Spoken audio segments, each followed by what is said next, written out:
Okay, let's do it. Okay. Oh, he's one of my favorites. I mean, we just about not grew up, but kind of grew together for the years and the times that we played together.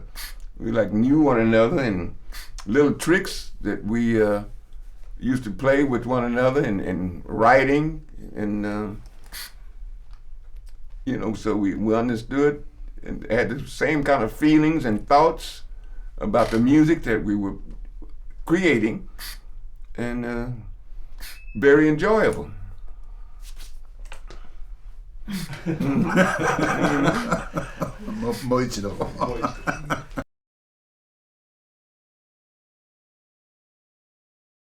Well, like the way that I'm playing today, especially when I do my own bandstand, my rhythm concept, but I played guitar before I played the bass, and the things that I do rhythmically, I got from him.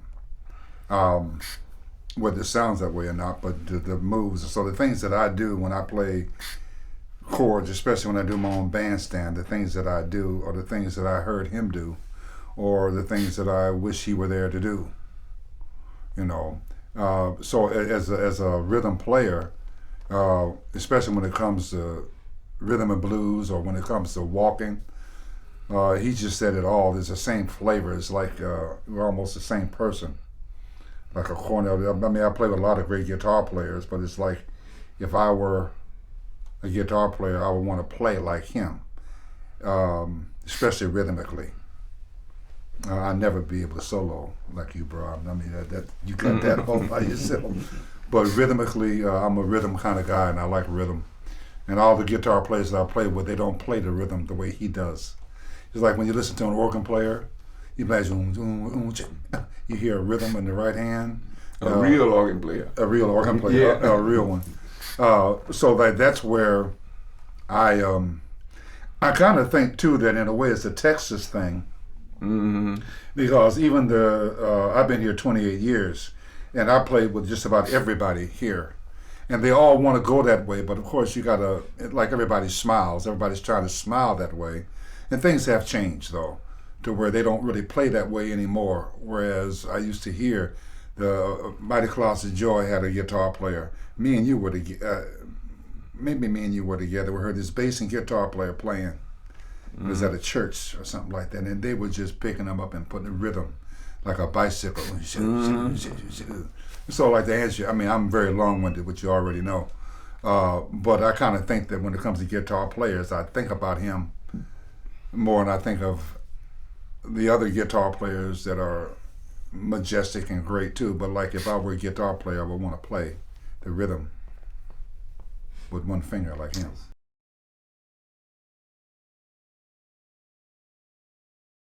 When I first heard stuff, of course, I knew everybody personally, socially, and I worked with everybody except, I worked with everybody real well, and I thought it was very unique. At that particular time, I was really embedded in doing studio work and was not listening that much to any band. My record collection has always been very small, because if I have records, somebody gave it to me. So I wasn't listening to stuff that much, but I do know that they had a good band. I think the only time that I've seen stuff is the video that we talked about a few weeks ago. You all are somewhere in Europe or somewhere. That's the only time I've ever really seen stuff live. But I have heard, and that was a long time ago. Was it Switzerland?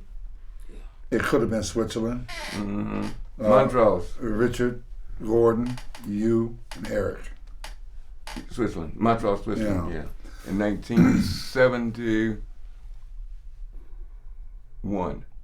Was that in 71? Mm-hmm. Boy, y'all was so good looking and skinny. And Yep. Yep. In shape. In shape, pocket full of money. Yep.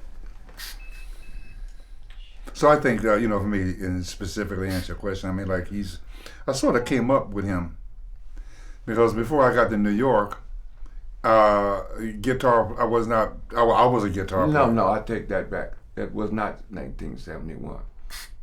That was 1976. Okay. Yes. And I can see, because in 1971 there wasn't no stuffed band. No. Either my vibrator's going on or my phone is going on. What's going on over here? Do you have gas? No. No.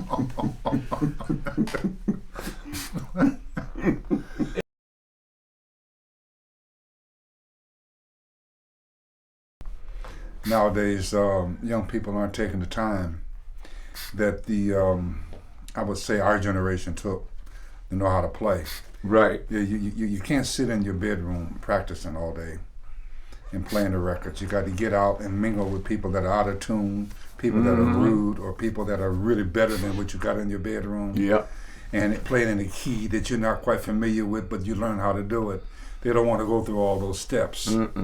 I have been doing quite a few clinics the last 2 years over the U.S., and it gets to be very interesting, the money that I make telling people something that they should realize just by looking in the mirror, or that their father should have told them. You know, like, you can't be asking me how you want to learn a mode. My first question is, what for? Because there ain't no mode going to help you play the bass. Okay, I want to know how to take a solo. What do I do? If you got to ask me what you got to do, that's almost asking me, how do I act on this date with this girl across the street? Some things you got to do. The one thing when they ask me about how do I take a solo, what do you do and take a solo? The first thing in order to take a solo, you got to learn the instrument. Yeah. If you don't know the instrument, you cannot take a solo. Absolutely. You know, you got to have been there to do it. And the been there is where I was headed. You got to go up to this club, to that club, to this jam. Yeah. You got to fall by the wayside. Yeah. You got to have people laugh at you. Yeah, you Or got like my Uncle Raymond used to say, the chord is a major 7. Yeah.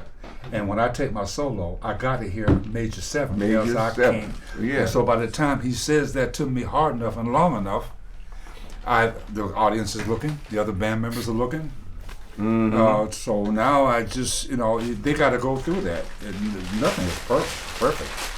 Some things are perfect, but that's after you've already been there for a second. But they do not want to take the time.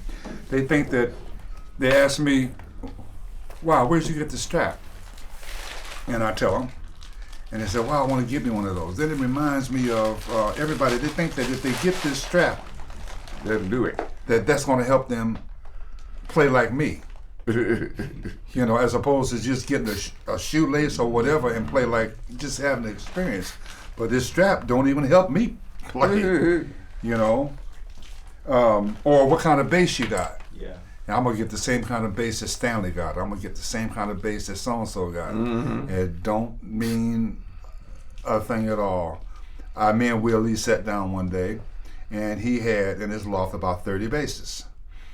I picked out 4 or 5 that I thought were pretty cool, and I fooled around with it. Sounded one way, same amp, and he would play it. He played it 2 different people, 2 different sounds, 2 different everything. The bass, the bass does help, but it's just a matter of calluses, how your attitude about how you hit it, and they don't. Young people don't.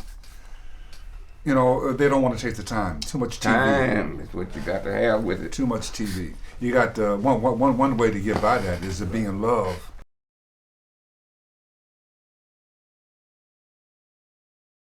Well, if they're playing bass and guitar, as far as me and him go, we've been knowing each other since 1963.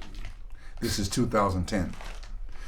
During that time, at the very, very beginning, we spent a lot of time together. We were roommates at one time in a band. We're like a family. I know his children, I know his wife very well. I know him very well. We know each other. Now, let's just take this and leave this here for a second. I also knew, I know David T. Walker, I knew Eric Gale, but I didn't play as much music with those 2 guitar players that were great guitar players. We played so much together. It's like with Bernard Purdy. I played so much with him that there's no way I can escape if I wanted to escape from him. Is that we played so much together that sooner or later it works out. Number one, the universe put us together, and so like we sort of kind of the universe wouldn't have done it if it wasn't going to work, especially at that time when we were really working together all the time. So my take on that is like, if somebody wants to look at it like that, they better start spending some time. You know, I'm talking about laughing time, drinking time. Yeah. Some socializing. And also just in playing time. You know, that's the only way. I know what he's going to do. And I would think that you kind of know what I'm going to do. Yeah. Yeah, great message. Yeah.